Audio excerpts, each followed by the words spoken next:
Ako ste zajedno sa mnom postavili svoju zimsku baštu, sada pred sobom imate neka pitanja, kao što je kako se dalje održava zimska bašta, da li se zaliva, kako se urezuju biljke u ovom trenutku u zimskoj bašti, tako da ću vam u ovoj epizodi broj 10 serijala Zimska bašta objasniti sva ta vaša pitanja. Ujedno ću vas upoznati sa novom kulturom. U pitanju je kineski kelj kajlan koji me jako oduševio. Kao i u svakoj epizodi, prvo ćemo da prođemo stanje u zimskoj bašti. Pogledajte izobilje na ovim gredicama. Već sam počela berbu, danas je 6.11. 1.11. počinje berba iz zimske bašte. Kupusi se uveliko glaviče.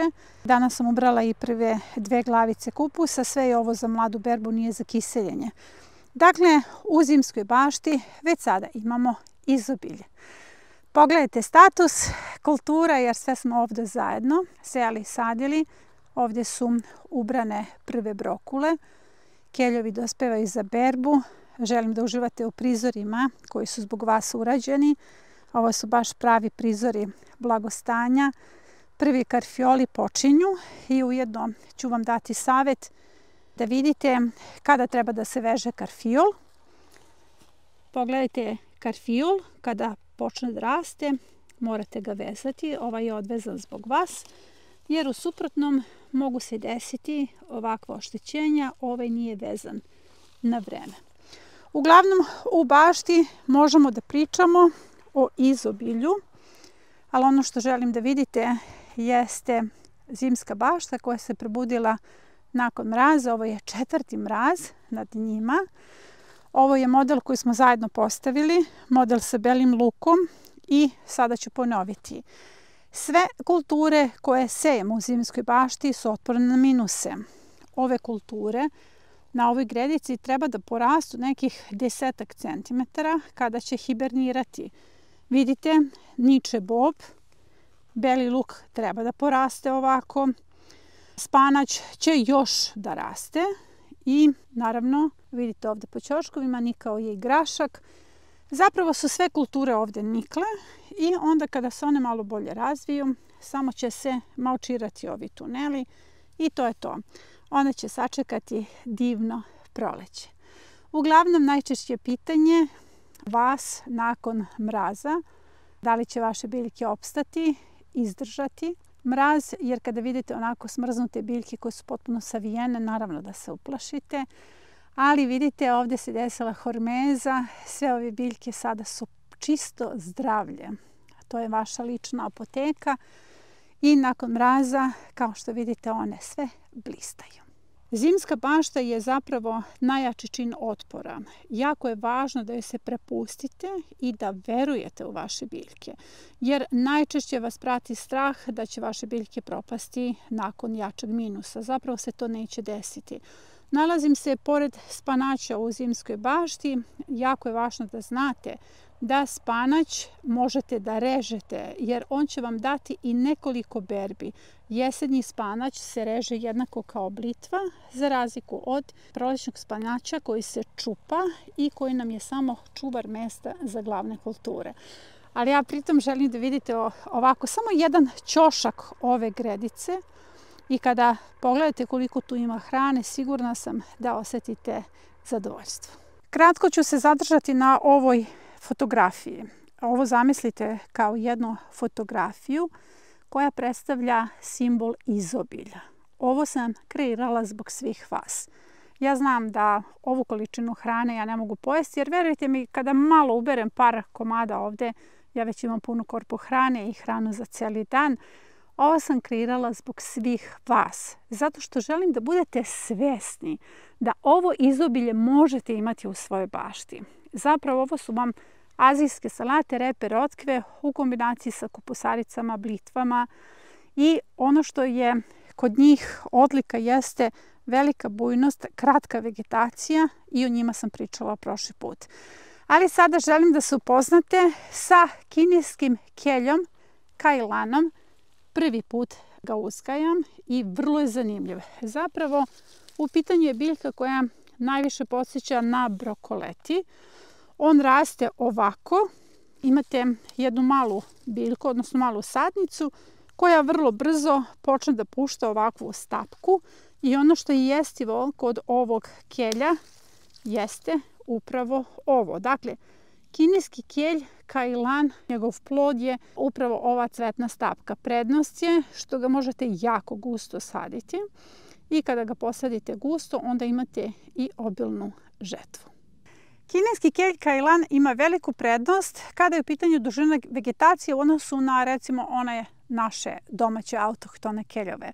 Zato što za 45 dana imate berbu. Kao što sam rekla, gusto se sadi i već možete nakon presadnje za 30 dana da očekujete da će vam porasti ovako jedna stapka. Ta stapka je plod, a te stapke se mogu koristiti na različite načine, sveže, ukiseljeno, da blanširate, da kuvate na bilo koji način, ali evo, što se ukusa tiče, specifičan, blag ukus, slatkast, najviše podsjeća na kelerabu i jako je sočan.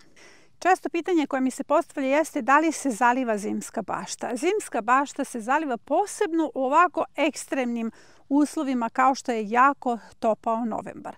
Konkretno moju zimsku baštu nisam zalila 10 dana zato što smo imali 3 puta kišu u tom periodu. Da nije bilo kiše, ja bih je svakako zalivala jednom u 3 dana. Mi nju ne moramo da zalivamo svaki dan kao što je recimo slučaj u letnjem periodu.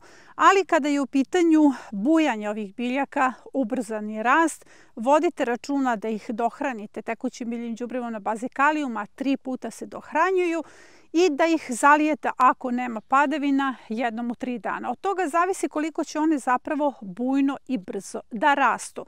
Sve ove biljke su lisnate biljke, dakle potrebno im je dosta vode da bi brže razvile svoju lisnu masu.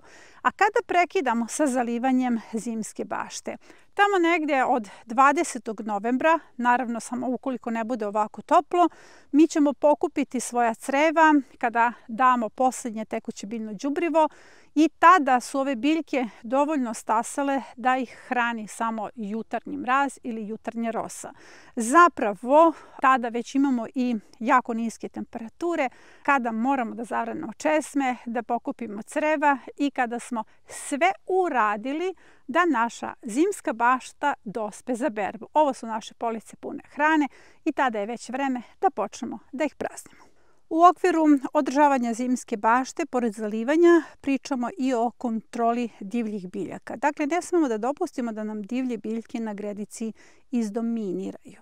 Kada je u pitanju ova gredica, ovdje sam imala veliki problem sa pirevinom. Sad, kada vi ovo ovako gledate, ne možete da verujete da sam sve vreme morala da kontrolišem pirevinu koja je probijala ovaj permamodel.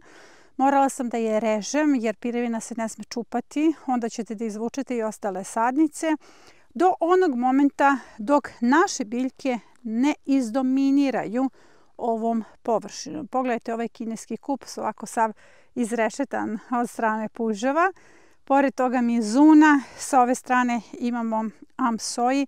Ovdje pirevina više nema nikakvu moć. Dakle, najvažnija stvar da verujete svojim biljkama, jer u jednom trenutku ona će same preuzeti kontrolu. To su njihovi lični dogovori. Evo ovdje kineski kelj Kailan koji je ubačen između krompira, mibune, mizune, kineski kupus sa strane. Evo ovako prizor izobilja, ali ne samo to. Oni su uspjeli da sačuvaju krompir na ovoj gredici, jer kao što vidite, njega uopšte nije oštetio mraz.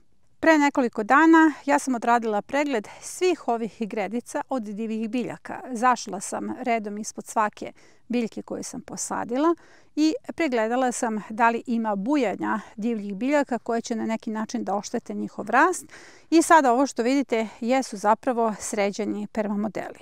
Evo kako izgleda to bujanje divljih biljaka, ali recimo ova pirevina koja ovdje raste uopšte ne smeta mojim biljkama.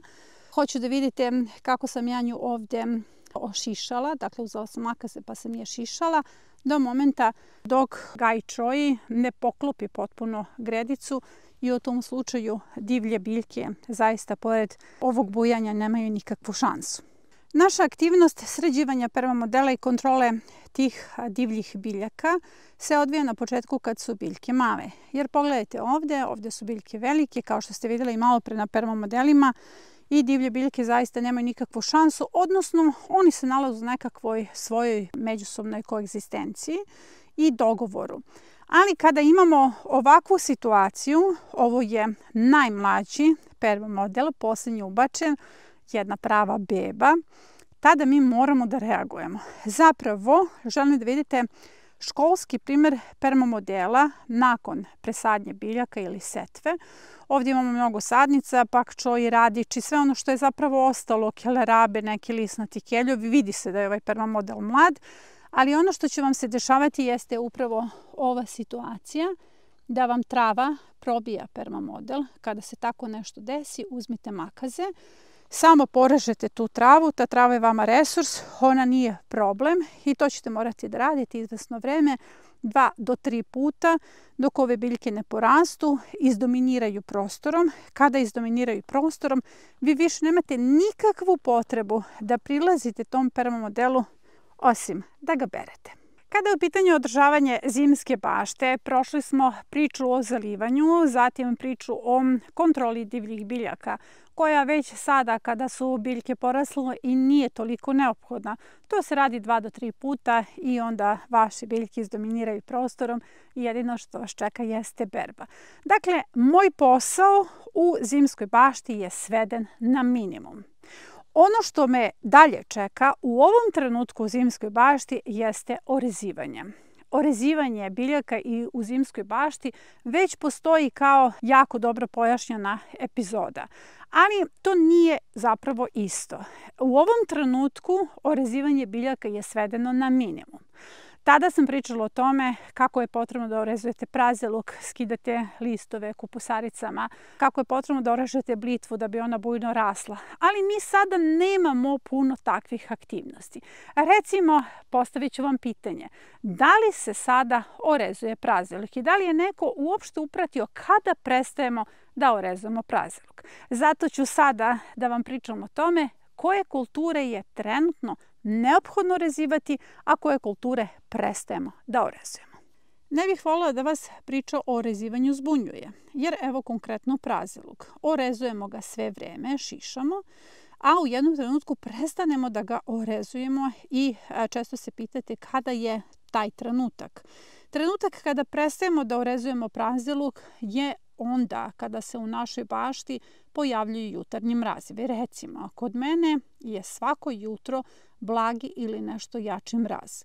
To je meni pokazatelj da moram da prestanem sa orezivanjem praziluka, jer ako ga orezujem, ja ga na taj način dovodim u opasnost. Svaki taj rez je otvorena rana i nema nikakvog smisla dalje, zato što biljka niti može da zaceli ranu, niti to orezivanje može da pospeši rast belog dela praziluka. Dakle, ako imate svako jutro tik do mraza ili sam mraz, dakle da smo kod nule ili smo tu negde blizu -1, -2, tada prestajete da orezujete praziluk. Vidite ovaj moj praziluk, kao što se po ovim listovima vidi, već izvesno vreme ne orezuje, zato što sam ja na nešto većoj nadmorskoj visini, 520, i već unazad 10 dana imamo mraz u rano jutro. Dakle, praziluk dalje ne orezujemo, ali zato i dalje kupusu koji se glaviči skidamo donje listove. Ti donji listovi su jestivi ili možete da ih koristite kao mamce za puževe. Uglavnom 2 do 3 donja lista se skidaju kako bi se ubrzalo glavičanje kupusa. Isto se odnosi i na glavičasti kelj. Dalje orezujemo i rotkve. Ovo je daikon. Jako je važno da mu skidate donje listove. Listovi su jestivi. Ovako. Vidite 2-3 lista. Obavezno. Jer na taj način pospešujete rast samog ploda, da ne odlazi velika količina hrane u list. A ovo je sasvim dovoljno za fotosintezu. I ove listove, rotkve možete da jedete ili od njih da napravite tekuće biljno đubrivo na bazi kalijuma. Kada je u pitanju lisnati kelj, kao što vidite po ovim otkidanim listovima, je dospeo za berbu, ali njega sada berete po potrebi. Dakle, nije potrebno intenzivno orezivanje, jer neće on sada intenzivno da raste, on je došao do svog maksimuma, tako da eto tu imamo sada jednu zbunjujuću situaciju, jer kada je u pitanju epizoda orezivanje zimske bašte, tu sam naglasila da lisnate keljove obavezno orezujete, ali zapravo sada je potrebno da ih štedite. Dakle, svaki ovaj list neće dalje pospešiti rast, sada biljke malo usporenije rastu, već je vaša hrana i na taj način se ponašate kao da na skladištu svom imate police pune hrane i onda dozirate. Svaka berba treba da bude zapravo berba za hranu. Na ovim gredicama nalazi se more prokelja. Ono što je obavezno neophodno orezivati jeste prokelj. Iako postoji epizoda koja je posvećena uzgoju prokelja, sada ću vam u kratkoj verziji pokazati kako ćete da orežete prokelj i kada je trenutak da započnete sa orezivanjem. Onog momenta kada se u pazušnim delovima listova formiraju ovako mali kupusići je ujedno i vreme da počnete sa orezivanjem prokelja. Orezivanje prokelja radi se tako što mu skidate sve ove listove. Listovi su jestivi, dakle jako je važno da skinete listove do ovih najbolje formiranih prokelja, dakle ne do samog vrha. I jako je važno da kada vidite da je formiran dovoljan broj ovih glavica, dakle pustit ću da se na ovim pozicijama formira još nekoliko tih prokelja, da uradite dekapitaciju samih vrhova. Ovaj vrh prokelja je potrebno odrezati.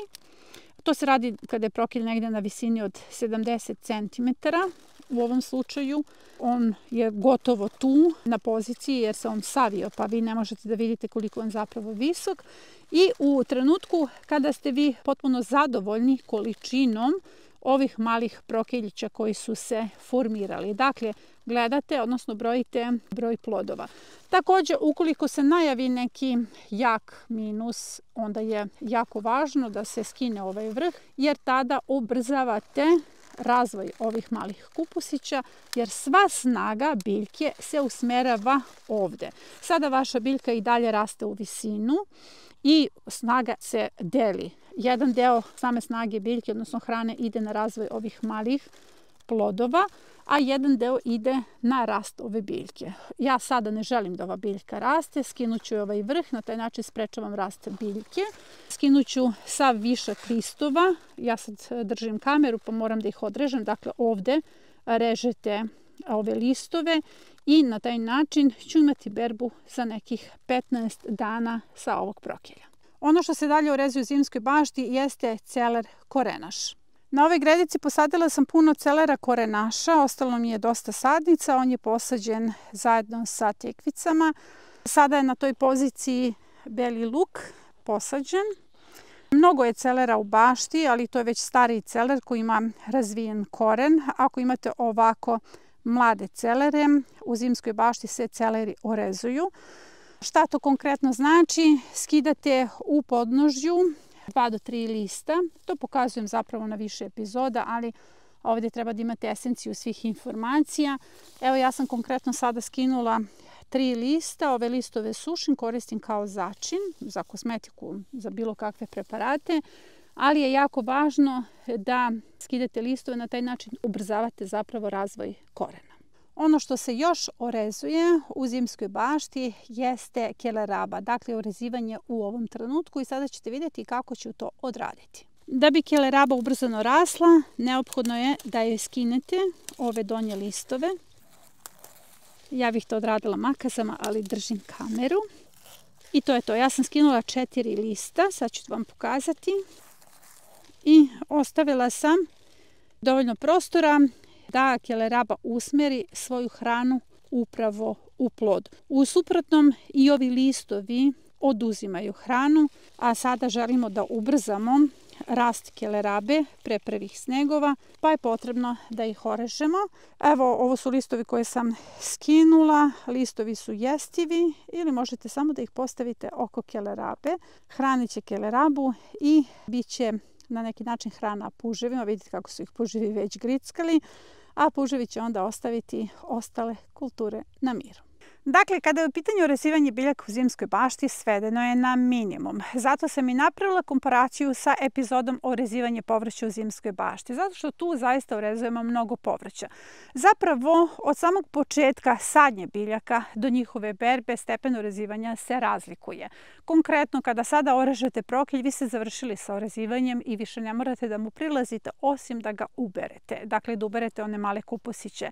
Kada su u pitanju kupus i kelj, vi ćete sada skinuti listove, eventualno još jednom. Nakon toga se skidanje listova završava. Zašto se završava? Zato što kada imamo tako jake minuse koji nam sada slede, nije poželjno da biljke imaju otvorene rane. Ako imaju otvorene rane, onda su sklone te rane infekcijama ili čak i smrzavanju. Dakle, ako niste orezali svoje povrće u zimskoj bašti, vreme je da to sada odradite. Imate repe, rotkve, celere koje također treba da orežete i vaša aktivnost je na neki način svedena na minimum.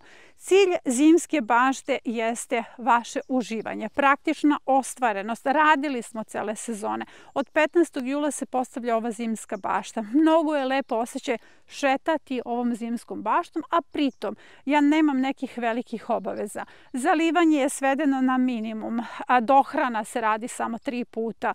Održavanje kad su u pitanju divlje biljke također ćete odraditi 1 put ili eventualno 2 puta i to je sve.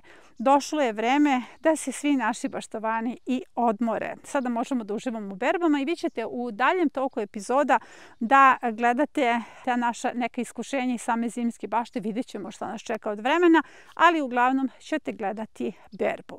To je sve za današnju epizodu. Nadam se da vam je bila od velike koristi. Što se tiče informacija o zimskoj bašti, njih možete da pratite putem našeg serijala Zimska bašta, ali o tome dosta pišem i u samom nedeljniku. Pa sve one koji ne dobijaju nedeljnik, podsjećam da mogu da se prijave putem linka koji će biti postavljen u komentaru ispod ove epizode. Nedeljnik je potpuno besplatan, dolazi na više od 30.000 adresa i zaista se celi tim trudi da vam na jednom mestu iznese sve one informacije koje ste eventualno zato što ste prezauzeti propustili tokom čitave nedelje. Do naredne epizode ja vas pozdravljam.